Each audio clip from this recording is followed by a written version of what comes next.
എൻ്റെ സ്ഥലം മുളകുന്നത്തുകാവാണ്. തൃശ്ശൂർ മുളകുന്നത്തുകാവാണേ.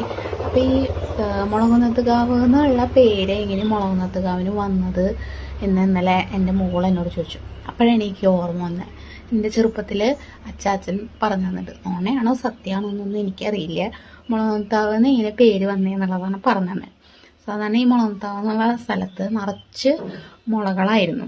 അവിടെ ഒരു കുന്നും പ്രദേശമായിരുന്നു, നിറച്ച് മുളകളൊക്കെ ആയിരുന്നു. അപ്പോൾ മുളകൾ മുറിക്കാനായിട്ട് കുറച്ച് ആൾക്കാർ വന്നു. അപ്പോൾ ഈ മുളകൾ മുറിക്കണതിൻ്റെ കൂട്ടത്തിൽ ഒരു മുള മുറിച്ചപ്പോൾ അതിൽ നിന്ന് ചോര വന്നപ്പോൾ ഒരു നോക്കിയും പിടിച്ചൊക്കെ വന്നപ്പോൾ അവിടെ എന്തോ ദൈവത്തിൻ്റെ ഒരു അംശമുണ്ട്. അപ്പോൾ അവിടെ അവരങ്ങനെ ഒരു പ്രതിഷ്ഠ അങ്ങനെ നടത്തി അവിടെ.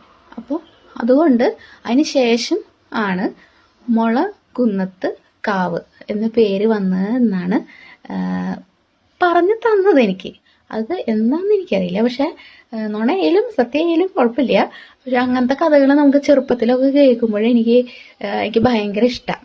അങ്ങനെ കുറേ കഥകൾ കുറേ കേട്ടിട്ടുണ്ട്. അച്ഛനും ഒക്കെ കുറേ കഥകൾ അങ്ങനെ പറഞ്ഞു തന്നിട്ടുണ്ട്. അപ്പോൾ അങ്ങനെ കഥകൾ കേൾക്കണത് ഭയങ്കര ഒരു സംഭവം അല്ലേ. എനിക്ക് ഭയങ്കര ഇഷ്ടമാണ്. നിങ്ങൾക്ക് എങ്ങനെയോ ഭയങ്കര ഇഷ്ടമല്ലേ. അപ്പം ഞാൻ എൻ്റെ പിള്ളേർക്ക് അത് പറഞ്ഞു കൊടുത്തു, അങ്ങനെ ഒരു കഥ. അപ്പോൾ അവർ ഭയങ്കര എക്സൈറ്റ്മെൻറ്റോട് കൂടിയിട്ട് അതെ അങ്ങനെയല്ലേ, അമ്മയ്ക്ക് കുറേ കഥകളൊക്കെ അറിയാലേ എന്നൊക്കെ പറഞ്ഞിട്ട് കുറേ സംഭവങ്ങൾ പറഞ്ഞു. അപ്പോൾ സത്യമായാലും നുണയായാലും അത് കേൾക്കുമ്പോൾ അന്നൊരു സുഖം ഉണ്ടായിരുന്നു.